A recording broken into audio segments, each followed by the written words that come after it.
Welcome to football friend. আপনারা সবাই কেমন আছেন? আপনারা জানেন ইউফা চ্যাম্পিয়ন্স লিগের খেলা, যেখানে রিয়াল মাদ্রিদ ইউফা চ্যাম্পিয়ন্স লিগের সব থেকে রাজা, যারা 15টি ইউসিএল জিতেছে। গত 10 বছরে রিয়াল মাদ্রিদ 6টি ইউসিএল জিতেছে।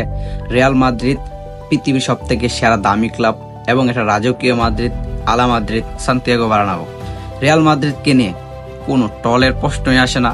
রিয়াল মাদ্রিদ একটি ক্লাব যারা কিনা 15টি ইউসিএল জিতেছে এবং ইউসিএল এর রাজা।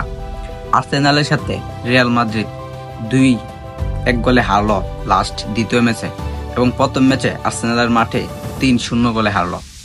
এখানে রিয়াল মাদ্রিদের হয়তো এই চ্যাম্পিয়ন্স লিগটি তাদের ছিল না। এই চ্যাম্পিয়ন্স লিগটি পিএসজি কিংবা আর্সেনাল কিংবা বার্সেলোনা কিংবা ইন্টার মিলানের হাতে উঠতে পারে। এই মৌসুমটি হয়তো ভালো করতে পারেনি রিয়াল মাদ্রিদ। আগামী আরো মৌসুম আসবে যাবে, কিন্তু রিয়াল মাদ্রিদের একটি মৌসুম মনে রাখবে, কারণ আর্সেনালের সাথে নিজেদের ঘরের মাঠে সান্তিয়াগো বার্নাব্যুতেও 2-0 গোলে হার। এটা রিয়াল মাদ্রিদের হারটা কনসিলিট মেনে নেওয়া যায় না, কারণ ইউসিএল এর রাজা তারা। এমবাপ্পের কথাই যদি আমরা আসি, এমবাপ্পে পিএসজি ছেড়ে রিয়াল মাদ্রিদ এসেছে সেই ইউফা চ্যাম্পিয়ন্স লিগ জিততে, কিন্তু সে ভুলে গেছে যে সব দরজা সবার জন্য খোলে না, সব দরজা সবার জন্য আটকে থাকে। হয়তো এমবাপ্পের জন্য সেটা ভিন্ন হয়েছে। সে রিয়াল মাদ্রিদে এসে রিয়াল মাদ্রিদের ইউসিএল জিতাতে বন্ধ করে দিয়েছে।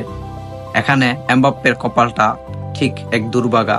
এমবাপ্পে যদি তাকায় দেখে ইউসিএল এ, তাকালে পিরিস এখানে বর্তমানে সে সেমিতে উঠে আছে আর্সেনালের বিপক্ষে।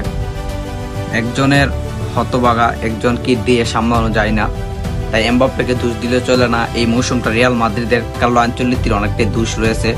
কার্লো আনচেলত্তি এবছর কোনো ডিফেন্ডারকে সাইন না করানো রিয়াল মাদ্রিদ সব থেকে বড় ভুল। হয়তো রিয়াল মাদ্রিদ আগামী মৌসুমটা অনেক ভালো করবে।